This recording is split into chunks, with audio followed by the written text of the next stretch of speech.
In the morning session, we heard the good news that in the past 20 years, it has been a time of progress. Billions of people have transformed their lives by accessing water and sanitation. But we also heard the bad news, that the world is still dramatically off track. Billions of people worldwide still live without safely managed drinking water and sanitation, especially in rural areas and in the least developed countries. The current rate of progress must quadruple, yes, quadruple, to reach the global target of universal access to water and sanitation by the year 2030. This requires not only more effort and investment, but it requires working better and differently. It requires rethinking our approach on a number of fronts.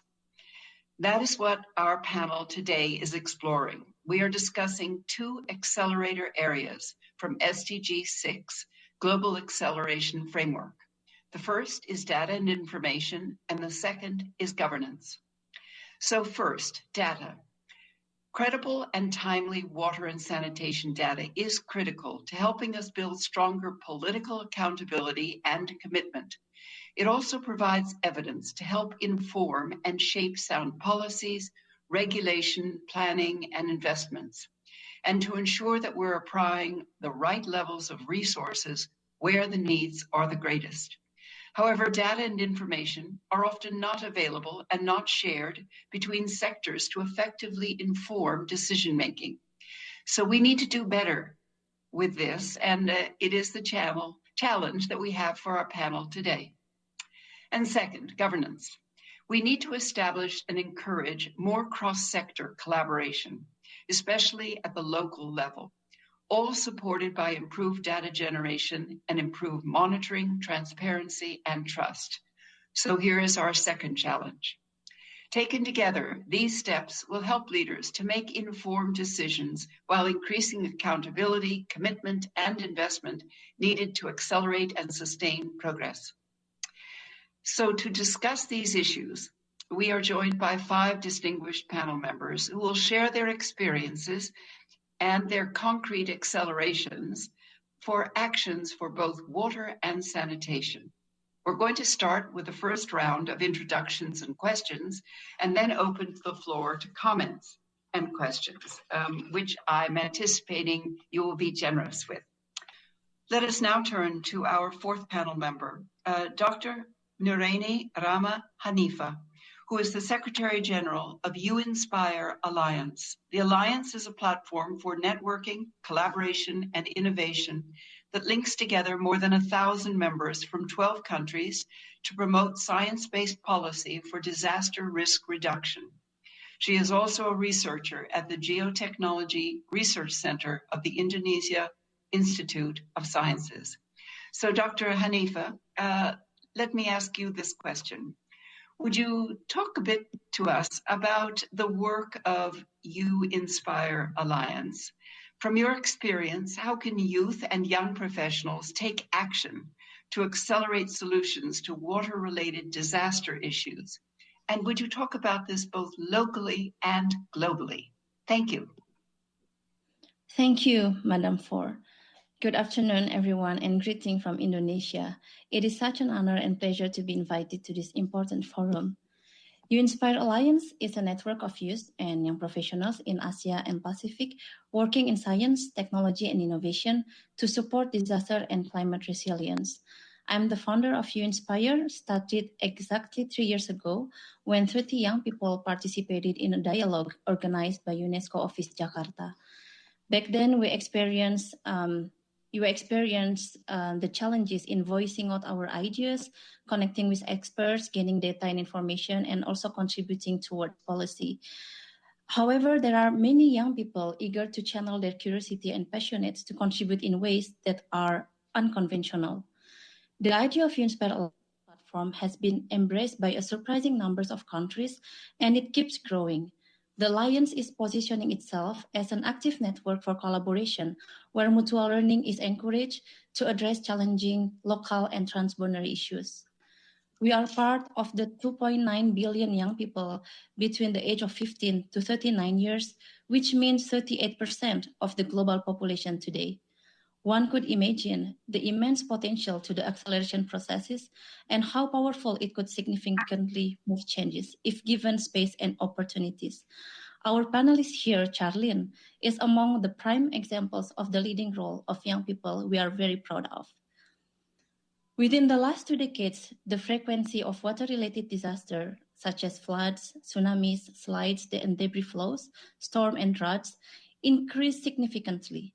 According to HELP report, the number of people affected by water-related disaster is 3.8 billion, accounting for 94% of the total disasters, and the death toll due to water disaster-related is around 500,000, accounting for 45% of total death toll due to all disaster.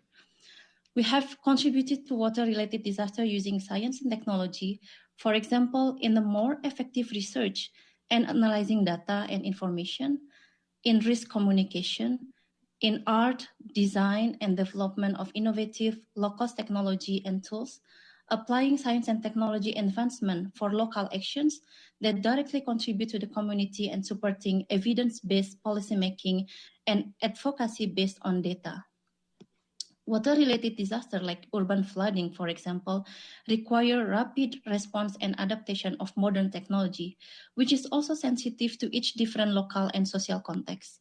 In the case of developing countries, where adaptation of new technologies is more difficult, we as young people embody the much needed ability to bridge the gap between new and conventional techniques, such as Internet of Things and information technology, that are led by indigenous community and partnering with young and eager minds. Now come the 3 key recommendations from the young people for solution to water-related disaster issues locally and globally. First is encouraging youth and young professionals to be involved in decision-making processes, youth representatives with adequate responsibilities in UN bodies, as well as national, regional, and international bodies.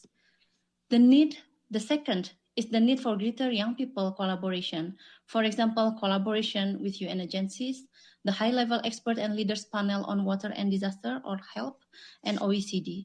These collaborations empower young people roles in and undertaking transboundary issues, promoting dialogue, and bridging information gaps from global to local and local to global. And third is capacity building for young people by extending scholarships and research funding to pursue higher education, research, and community engagement, as well as seed funding to nurture innovation in resilience building, oriented business, and promote social entrepreneurship. UN Spirit Alliance will continue its commitment to UN efforts, developing close partnership with other major groups within the UN processes, and empower engagement of young people leadership in the new normal. Thank you very much. Thank you very much, Dr. Hanifa. It's clear from your words that young people want to engage, they want to participate. So this is an exciting area for all of us to carry with us today. We now have 2 questions coming from distinguished representatives of member states coming from the floor. May I turn first to Egypt and second to Senegal? So the distinguished representative from Egypt, may I turn to you? The floor is yours. Thank you very much. Actually, I have to start by saying that Egypt attaches the greatest importance to the water review track, to the current preparatory process, up to the conference itself and its follow-up. The informative briefings which were shared through these discussions actually intrigue very important questions. What the UN can do to, we all know that there is an information gap, the information about water quantity, quality, distribution, and the most important is the lack of this information create a serious gap in decision-making, especially in transboundary context. Sharing information will actually help foster cooperation, regional cooperation between countries.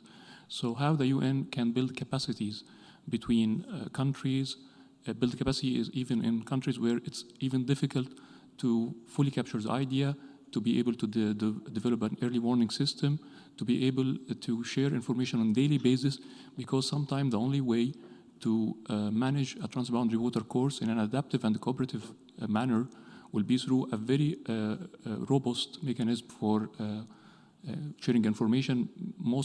It's not even on a daily basis, but sometimes on a minute-by-minute basis for the coordination between the basin aquifers or reservoirs. So what can the UN do in this venue? Thank you very much. Thank you very much for that question, very important one. Dr. Kramer, I will turn to you when we have our next question to see if you might like to start off with an answer for this question from the distinguished member from Egypt. So may I now turn the floor to the distinguished representative from Senegal. The floor is yours. Merci, Madame la modératrice.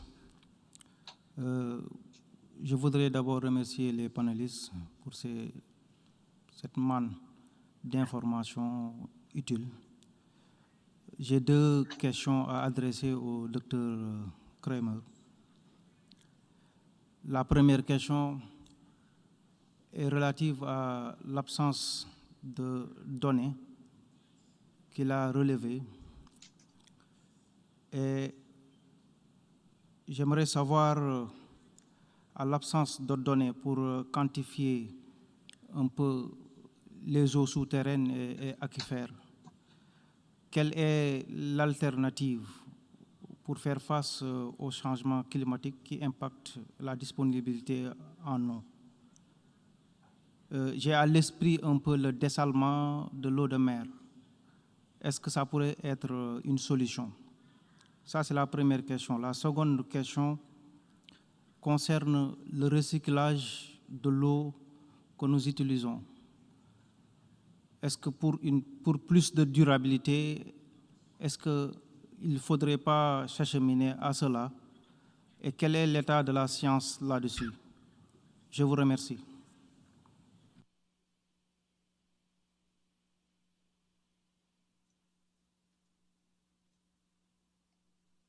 Thank you very much for the distinguished representative from Senegal.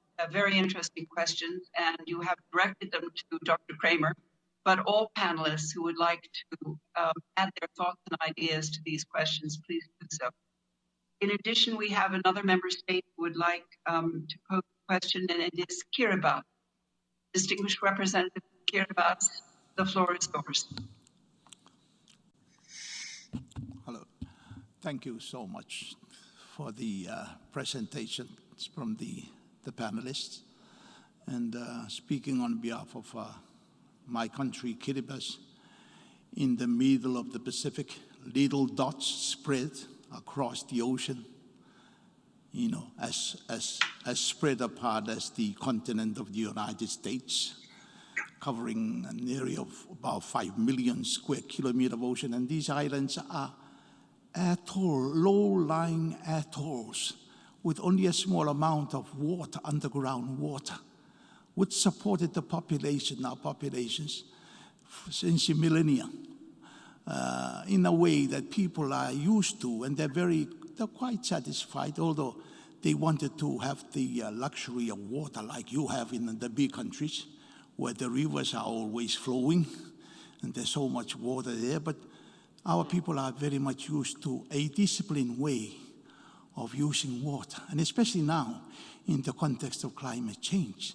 Every now and again, the high tides will come and inundate the what they call the water lens, the fresh water lens. It's like a lens under the coral, in the base of the coral. I'm sure Dr. Kramer would know more about this. And so our people are very much used to that. But now with this idea of water luxury, enjoying yourself, swimming in the water, having as much water as you want, our people are in that sort of idea. They're changing their attitude and lifestyle, and now we start having solar pumps in the island, pumping the water 24 hours. And over a short period of time, the water runs out. And then we call on the government, please come with the desalinators to convert brackish water or even seawater to drinking and cooking water and what have you. So what is the solution? Because nature has given us that sort of existence to survive on that sort of limited amount of water. And we don't have rivers, and we don't have those things. This luxury of water is not part of our existence. So we have to either bring all the technology you have out there, help us with those technology, or we get back to where we were thousands of years back. What is the solution here? Thank you. Ms. Hanifa, let us turn to you next, and then Ms. Ali. Thank you for those three very critical questions. And I think even in my own experience, like I lived in Japan and I lived in Indonesia, I lived in France. Maybe in developed countries, I can easily drink water directly from the tap, but I never do that in Indonesia. I always cook the water, and I often also buy the water. So we have different kind of access to even drinking water, and this is in big city. But in Indonesia and in Asia Pacific, we have many small islands and we have many places which happens disaster. And in water-related disaster area, it increases our vulnerabilities and it continuously creates asymmetries to access, and particularly for the poor. We currently have flood areas, earthquake areas, and there is a big shortcut of clean water. It's extremely difficult to obtain clean water. And when in this pandemic we said we need to do the protocol, it's very difficult to apply the protocol, and the number of positive COVID increase in several disaster areas. So I think this is important issue to address as well. And I believe that youth and young professionals can also join the many collective movement to overcome of this. I totally agree with Charlene on the citizen science. It's a very good approach for citizen science, especially in how to obtain and acquire data concretely as it is from the ground. And this data can be used to support data-driven decision-making and also water-related disaster literacy. And that there are many youth-led and also open data initiatives led by young people. And with this, young people can actually be an accelerator of citizen science and open data governance. Thank you. A groundswell of movement here to get young people involved in this, and that they're excited to do so. Thank you very much, Dr. Hanifa. Thank you for all of the voices from civil society. So let us pick up the question of what are you doing? Our water goals for SDG 6 for 2030 are off track. We need to quadruple our rate of progress. So we need to all be working together to commit more to realize our common goal to ensure clean water and sanitation for all. All children and all living things on our planet deserve a water-secure future, and the time to act is now. So with the conclusion of panel 1, it is now my pleasure to thank our distinguished panel and to hand the floor back to the President of the General Assembly. Mr. President, the floor is yours.